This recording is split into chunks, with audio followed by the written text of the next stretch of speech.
इतिहास की किताबों में नहीं, डायरी के पन्नों में दर्ज एक सच्चाई शायद समाज भी असहज हो जाए, लेकिन गांधी इसको खुलेआम प्रयोग का नाम दे रहे थे। यहां तक कि अपनी ही पोती के साथ ऐसा बर्ताव। जैसे मनुबेन गांधी के पास पहुंची, तो गांधी ने मनुबेन के पिता को वहां से जाने को बोल दिया। अगर इतना ही पवित्र प्रयोग था, तो उसके पिता को वहीं रुकने देते। 19 दिसंबर को मनुबेन नोआखली के श्रीरामपुर पहुंच गई, जहां गांधी रुके हुए थे। मनु के पिता जयसुखलाल को उसी रात वहां से जाने को बोल दिया गया। उन्हें बताया गया कि श्रीरामपुर में उन्हें रात में रुकने की अनुमति नहीं है। 22 दिसंबर 1946 को हिंदुस्तान स्टैंडर्ड नाम के अखबार में एक खबर छपी। किसी खास वजह के अलावा रात में गांधी जी के कैंप श्रीरामपुर में किसी को ठहरने नहीं दिया जाता। एक आदमी दूर नागपुर से आया था, परंतु उसका विशेष कार्य पूरा होते ही उसे तत्काल वापस भेज दिया गया। मनुबेन जिस दिन से आई थी, तभी से गांधी ने उन्हें अपने साथ बिस्तर में सुलाना शुरू कर दिया। 20 दिसंबर को गांधी ने मनुबेन को कागज का एक टुकड़ा दिया, जिसमें उन्होंने लिखा था, अपने वचन का पालन करना, मुझसे कोई भी बात न छुपाना और मैं जो पूछूं उसका सच्चा उत्तर देना। मैंने आज जो कदम उठाया है वह बहुत विचारपूर्वक उठाया है।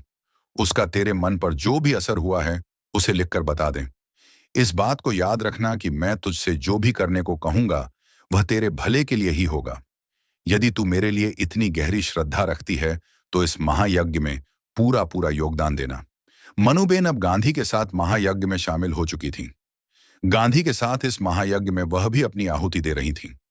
21 दिसंबर को मनुबेन ने अपनी डायरी में दर्ज किया, आज रात जब बापू, सुशीलाबेन और मैं एक ही पलंग पर सो रहे थे, तो उन्होंने मुझे गले से लगाया और प्यार से थपथपाया। उन्होंने लंबे समय बाद मेरा आलिंगन किया था। फिर बापू ने अपने साथ सोने के बावजूद मासूम यौन इच्छाओं के मामले में बनी रहने के लिए मेरी प्रशंसा की। नोआखली में एक और अजीब समस्या पैदा हो गई थी। यहां रिश्तों का अजीब व गरीब चतुर्भुज बन गया था। सुशीला गांधी को नहीं छोड़ना चाहती थी, गांधी मनु को नहीं छोड़ना चाहते थे और प्यारेलाल मनु से एक तरफा प्यार करने लगे थे। गांधी से मनु दूर हो जाए, इसके लिए सुशीला नैयर मनु पर अपने भाई प्यारेलाल से शादी का दबाव बना रही थी। प्यारेलाल मनु से दोगुनी उम्र के थे। इस सबसे परेशान मनु ने 1 जनवरी 1947 को अपनी डायरी में दर्ज किया, सुशीलाबेन मुझे अपने भाई प्यारेलाल से शादी करने के लिए कह रही हैं। उन्होंने मुझसे कहा कि अगर मैं उनके भाई से शादी कर लूं, तो ही वे नर्स बनने में मेरी मदद करेंगी। लेकिन मैंने उन्हें साफ मना कर दिया और सारी बात बापू को बता दी। बापू ने मुझसे कहा कि सुशीला अपने होश में नहीं है। उन्होंने कहा कि कुछ दिन पहले तक वह उनके सामने निर्वस्त्र नहाती थी और उनके साथ सोया भी करती थी, लेकिन अब उन्हें मेरा सहारा लेना पड़ रहा है। इन स्थितियों से निपटने के लिए गांधी ने मास्टर स्ट्रोक चला। गांधी ने प्यारेलाल को 30 दिसंबर 1946 को एक पत्र लिखा। अपने इस पत्र में गांधी ने प्यारेलाल को साफ साफ कह दिया कि वह मनु के पास आकर नहीं रह सकते, बल्कि उन्हें नोआखली के दूसरे इलाके में ही काम करना होगा। लेकिन इसके अलावा गांधी ने जो लिखा वह बेहद विस्फोटक था। गांधी इस पत्र में लिखते हैं, मैं उसे मनु को अपने पास सोने दे रहा हूं। वह बिना कोई कपड़े पहने सोती है, लेकिन गहरी नींद सोती है। जब भी कोई काम हो उसे जगाना पड़ता है, चाहे 2 बजे हो या 3 बजे। मैं इसे अच्छी निशानी मानता हूं कि वह इस तरह सो पाती है। गांधी अपनी पोती के साथ नग्न अवस्था में सोते हैं। इसे लेकर उनकी मंडली में भी गहरी नाराजगी थी। वहीं दूसरी तरफ गांधी की ब्रह्मचर्य की पुरानी साथी ने सुशीला नैयर, आभाबेन और अमतुस्सलाम की जलन हद से ज्यादा बढ़ चुकी थी। प्यारेलाल ने लिखा, गांधी जी के अपने ही साथियों के बीच मेलजोल की कमी हो गई थी। उनके चारों तरफ छोटी छोटी लड़ाई झगड़ों और तुच्छ षड्यंत्रों का माहौल बन गया था। न जाने यह किसकी साजिश थी कि रात के अंधेरे में गांधी की कुटिया में जो हो रहा था वह धीरे धीरे दुनिया के सामने आने लगा। गांधी और मनु के रिश्ते को लेकर बातें बनाई जाने लगीं। मनुबेन ने अपने इस दर्द को 31 जनवरी 1947 को अपनी डायरी में दर्ज करते हुए लिखा, ब्रह्मचर्य के प्रयोगों पर विवाद गंभीर रूप लेता जा रहा है।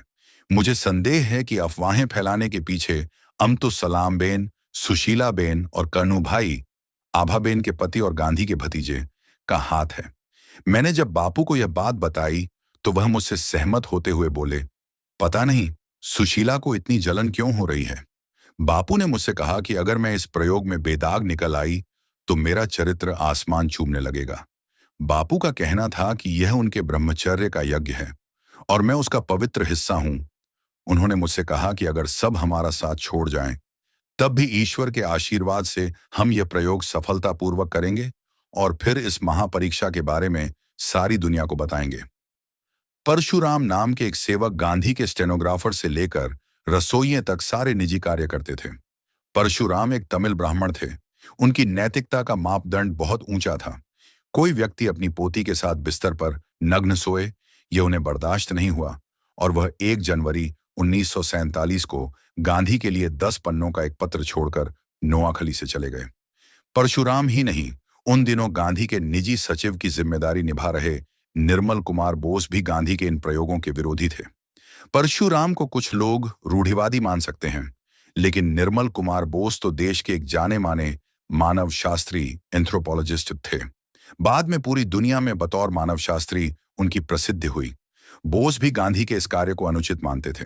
उन्होंने लिखा, इन प्रयोगों का गांधी जी के लिए जो भी मूल्य हो, लेकिन ये दूसरों के व्यक्तित्व पर आघात के निशान छोड़ते हैं, जो उनके समान नैतिक कद के नहीं हैं और जिनके लिए गांधी जी के प्रयोग में भाग लेना कोई आध्यात्मिक आवश्यकता नहीं है। इतना ही नहीं, निर्मल कुमार बोस अपने रवैये में बेहद पेशेवर थे।